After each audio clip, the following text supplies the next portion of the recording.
अस्सलामुअलैकुम स्टूडेंट्स। इससे पहले की क्लास में इससे पहले की 4 लेक्चर्स में हमने जो है इंटीजर्स के इंट्रोडक्शन के बारे में पढ़ा। इंटीजर्स को किस तरह से ऐड करते हैं उसके बारे में मैंने आपको बताया। उसके बाद मैंने आपको इंटीजर्स को किस तरह से सब्ट्रैक्ट करते हैं उसके बारे में बताया। और फिर सब्ट्रैक्शन और एडिशन के जो मिक्स क्वेश्चन थे यानी इवेल्युएट करने वाले क्वेश्चन मैंने वो भी आपको बताया।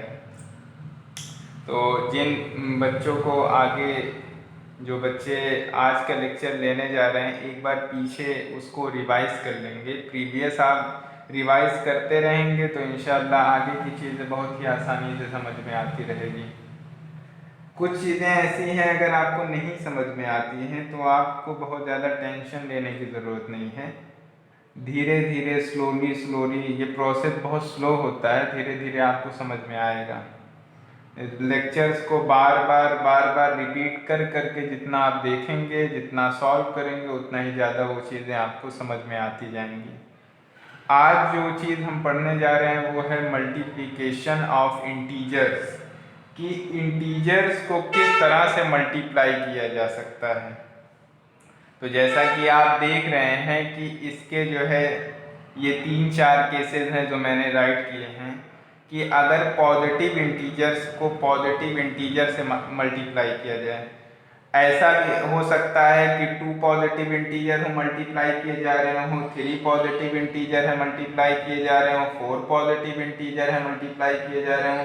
तो इस बारे में याद रखना चाहिए कि कितने ही पॉजिटिव इंटीजर्स क्यों ना हों, अगर वो मल्टीप्लाई किए जा रहे हैं तो उनका आंसर हमेशा पॉजिटिव इंटीजर ही आएगा।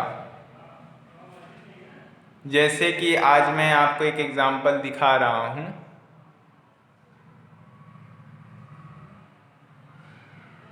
जैसे कि मैं आपको एक एग्जांपल दिखा देता। एग्जांपल के लिए मैं आपको दिखा रहा हूं। पहली चीज, सपोज कर लीजिए अगर हमने 2 को मल्टीप्लाई किया 5 से। आप जानते हैं कि 2 भी पॉजिटिव इंटीजर है और यहाँ पर 5 भी पॉजिटिव इंटीजर है। तो 2 को अगर हमने 5 से मल्टीप्लाई किया तो 2 5 का 10 आया, और ये जो आंसर आ रहा है ये भी पॉजिटिव इंटीजर में है। पॉजिटिव इंटीजर पहचानेंगे कैसे, कैसे आइडेंटिफाई करेंगे कि कोई नंबर पॉजिटिव इंटीजर है या नहीं है। तो आपको सिंपली ये जान लेना चाहिए कि निगेटिव इंटीजर किसे कहते हैं। जो निगेटिव नहीं होगा वो पॉजिटिव ही होगा। जैसे अगर किसी के सामने माइनस का साइन नहीं है तो वो पॉजिटिव इंटीजर है, एक्सेप्ट 0। 0 एक ऐसा नंबर है या 0 एक ऐसी चीज़ है जो ना तो पॉजिटिव होता है ना ही निगेटिव होता है। 0 को छोड़कर बाकी सारे नंबर्स या तो पॉजिटिव होते हैं या निगेटिव होते हैं। तो ये तो था, मल्टीप्लाई किया हमने 10 आया। अब चलिए मान लीजिए यही होता है 2 इंटू 4 इंटू 5 इंटू 4। तो 2 5 जा 10 और 10 4 जा 40। चलिए एक एग्जांपल और देखते हैं। तो 2 इंटू 5 इंटू 4 इंटू 8। 2 5 जा 10, 10 4 जा 40 और 48 जा 320।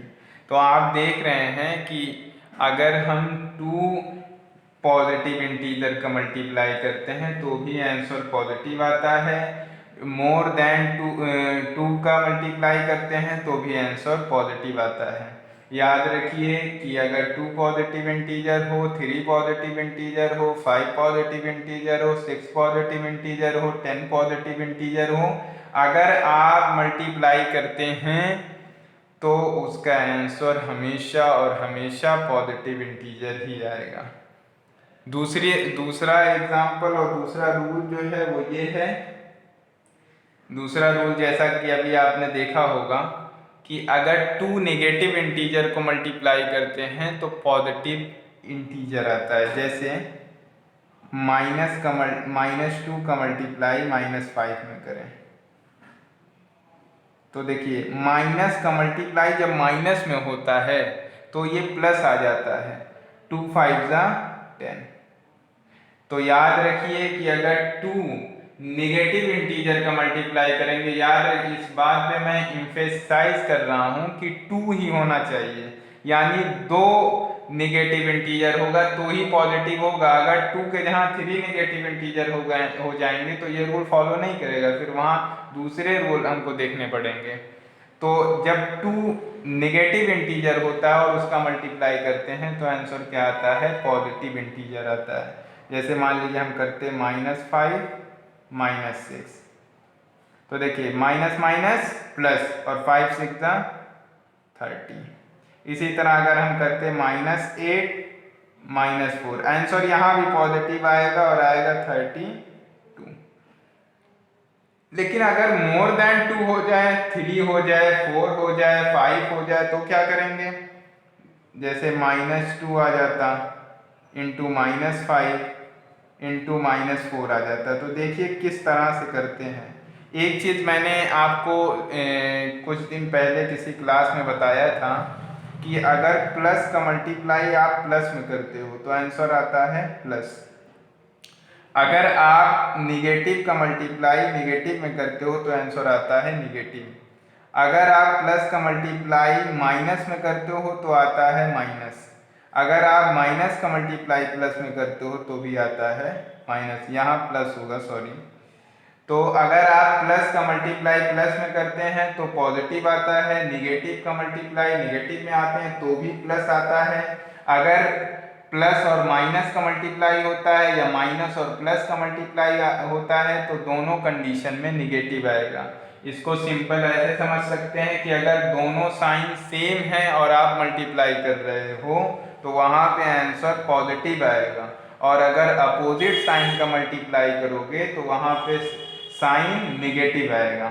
अब देखिए इसको कैसे स्टार्ट करते हैं मल्टीप्लाई करना। जब 3 या मोर देन 3 हो तो कैसे करेंगे, माइनस माइनस प्लस, अब यहाँ प्लस हो गया, अब प्लस माइनस माइनस, 2 5 जा 10, 10 4 जा 40, आंसर हमारा आया -40। इसी तरह से अगर मैं करता -3 इंटू -3 इंटू -3 इंटू -3, सपोज कर लीजिए ऐसा क्वेश्चन होता है, तो देखिए minus minus plus, plus minus minus, minus minus plus, यानी हमारा आंसर पॉजिटिव में आएगा। 3 3 जा 9, 9 3 जा 27, 27 3 जा 81। ऐसे ही अगर आपको 5 का करना हो, जैसे -1 इंटू -2 इंटू -2 इंटू -3 इंटू -4, अगर ऐसा क्वेश्चन आ जाए क्या करेंगे, देखिए माइनस माइनस प्लस, इन दोनों को देखिए माइनस माइनस प्लस हो गया, अब प्लस माइनस माइनस, फिर माइनस माइनस प्लस, फिर प्लस माइनस माइनस। ये एरो जो मैं बना रहा हूँ ये एरो आपको नहीं बनाना है, ये सिर्फ मैं समझने के लिए बना रहा हूँ। देखिए 1 का मल्टीप्लाई 2 में आप करेंगे तो 2 आएगा, और 2 2 जा 4, 4 3 जा 12, 12 4 जा 48, यानी मेरा आंसर आएगा -48। अब आगे जो रूल है वो हमें समझना है। अभी मैंने आपको बताया है कि जब आप पॉजिटिव इंटीजर का मल्टीप्लाई करेंगे, 2 पॉजिटिव इंटीजर का कीजिए, 3 पॉजिटिव इंटीजर का कीजिए, 4 पॉजिटिव इंटीजर का कीजिए, 10 पॉजिटिव इंटीजर का कीजिए, कितने ही पॉजिटिव इंटीजर का मल्टीप्लाई करोगे हमेशा आंसर पॉजिटिव आएगा। निगेटिव में ये रूल आगे थोड़ा सा चेंज होता है, अगर आपने 2 नेगेटिव इंटीजर का मल्टीप्लाई किया है तो पॉजिटिव इंटीजर आंसर आएगा, लेकिन 3 का किया, मोर देन 3 का किया तो उसके लिए ये रूल होगा जो अभी मैंने आपको बताया है। अब मैं आपको बताने वाला हूँ कि अगर एक पॉजिटिव हो एक निगेटिव हो, या बहुत सारे पॉजिटिव हों और कुछ निगेटिव हों, या कुछ निगेटिव पॉजिटिव, यानी पॉजिटिव और निगेटिव जब मिक्सअप आ जाएंगे तो क्या करेंगे। जैसे मान लीजिए आ जाए -2 × 6, देखिए यहाँ पॉजिटिव है यहाँ निगेटिव, माइनस प्लस माइनस, 2 6 जा 12, इसी तरह मान लिया आ जाता -2 -4 +3 -1, क्या आता minus minus plus plus plus plus और प्लस माइनस माइनस। चलिए 2 4 जा 8, 8 3 जा 24, 24 2 जा 48। इस तरह से हम मल्टीप्लिकेशन ऑफ इंटीजर्स को समझ सकते हैं कि अगर पॉजिटिव इंटीजर को मल्टीप्लाई आप कर रहे हो तो आंसर पॉजिटिव आएगा, अगर 2 निगेटिव इंटीजर को कर रहे हो तो भी आंसर पॉजिटिव में आएगा, अगर 3 निगेटिव इंटीजर या मोर देन 3 निगेटिव इंटीजर या पॉजिटिव इंटीजर और निगेटिव इंटीजर को मिक्सअप कर रहे हो तो पहले साइन का मल्टीप्लिकेशन कर लेंगे, उसके बाद नॉर्मली जैसे मल्टीप्लाई करते हैं वैसे करेंगे।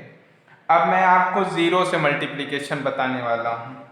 जीरो से अगर आप किसी निगेटिव इंटीजर में मल्टीप्लाई कर दें, एक निगेटिव इंटीजर हो या 100 निगेटिव इंटीजर हो या उसके साथ पॉजिटिव इंटीजर भी मिक्सअप हो, अगर मल्टीप्लाई में कहीं पर भी जीरो आ जाता है तो याद रखिए उसका आंसर हमेशा जीरो होगा। ठीक है, जैसे मान लीजिए आ जाता है -485 इंटू -625 इंटू 0 इंटू 2345, आंसर क्या आएगा भाई? जीरो आएगा।